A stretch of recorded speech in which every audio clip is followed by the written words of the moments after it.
Bonjour à tous et bienvenue à vous dans ce nouveau podcast où nous allons aborder le thème des expressions faciales afin de développer votre lecture des autres à travers leur visage.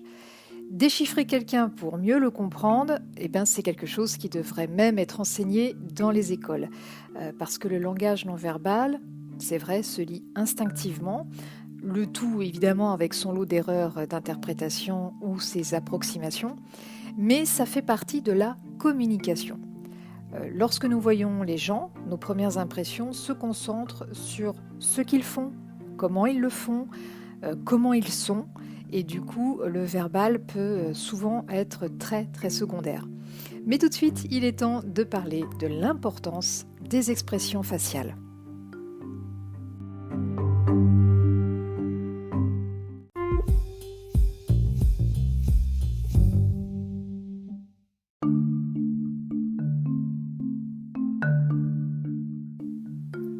En tant qu'être humain, nous accordons un intérêt particulier à la lecture du visage.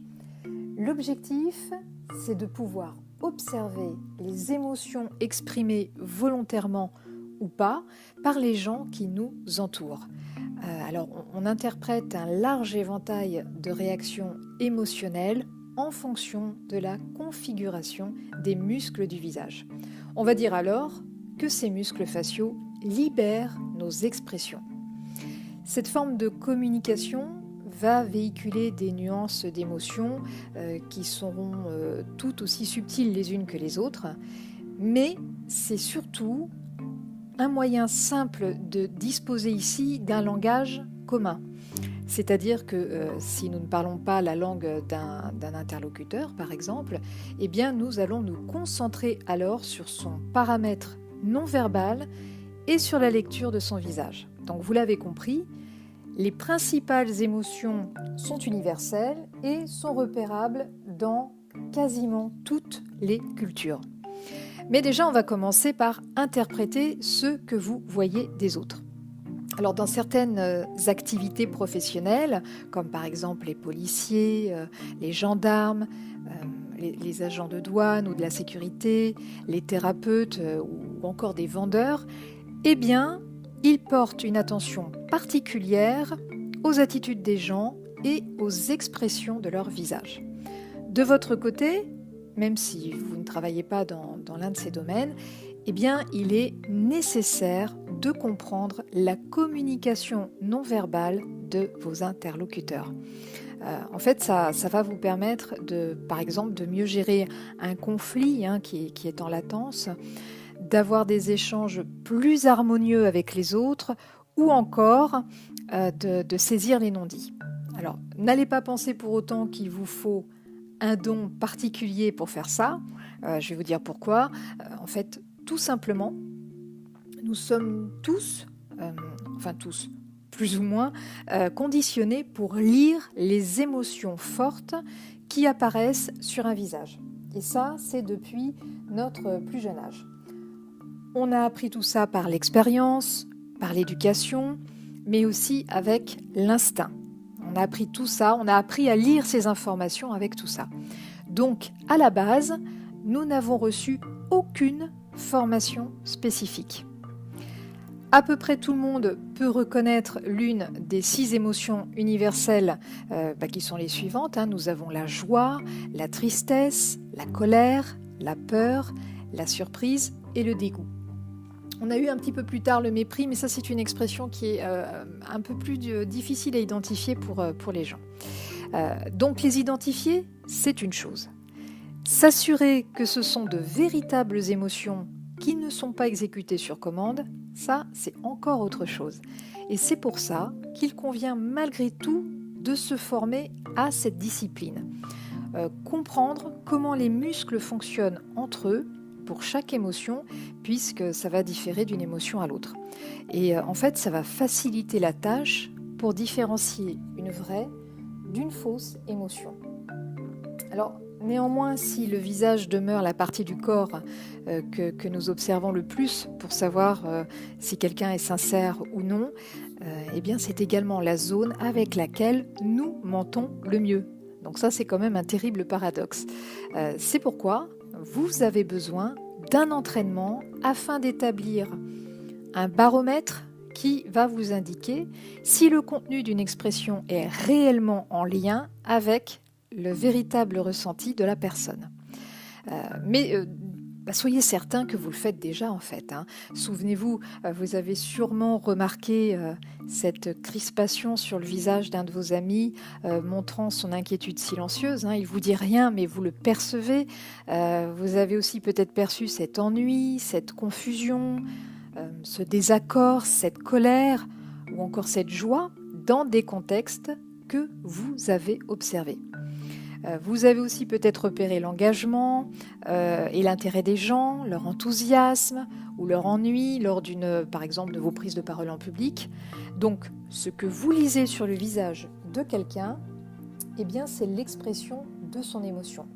Et ça, vous devez impérativement être à l'écoute de ce genre de choses.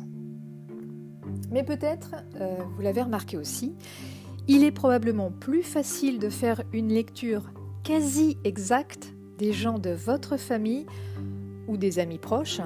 En fait, vous avez d'infimes indices faciaux et comportementaux qui vous guident vers la bonne interprétation. En revanche, avec des inconnus ou des personnes que vous connaissez beaucoup moins, l'interprétation des émotions n'est pas aussi aisée. Et ça, c'est tout à fait normal. Nous connaissons les habitudes comportementales des personnes qui nous sont proches, mais ce n'est pas le cas des gens que nous découvrons pour la première fois. Mais ça peut s'améliorer avec de l'entraînement.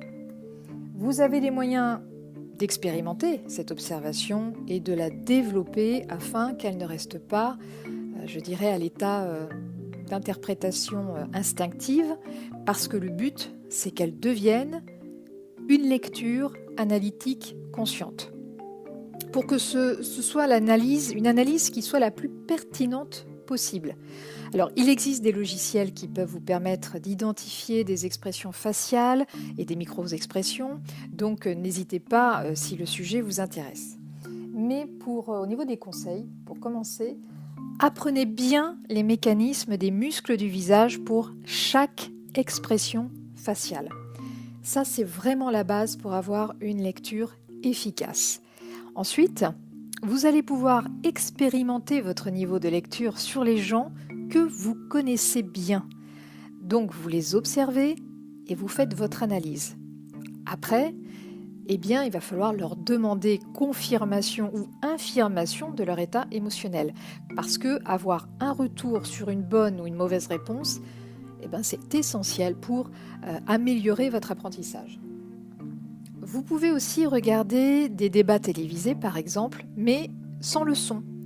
Donc vous regardez et vous écrivez toutes les émotions que vous percevez sur l'écran. Ensuite, vous regardez de nouveau la scène et vous réactivez le son. Et le but, c'est d'entendre ce qui se dit afin de définir si les mots correspondent aux émotions que vous avez observées. Donc, ayez conscience de ce que vous observez, ressentez et analysez. Ce type de processus, ça va vous permettre de préparer vos yeux à mieux comprendre le fonctionnement des muscles faciaux pour chaque émotion qui se dessine sur un visage.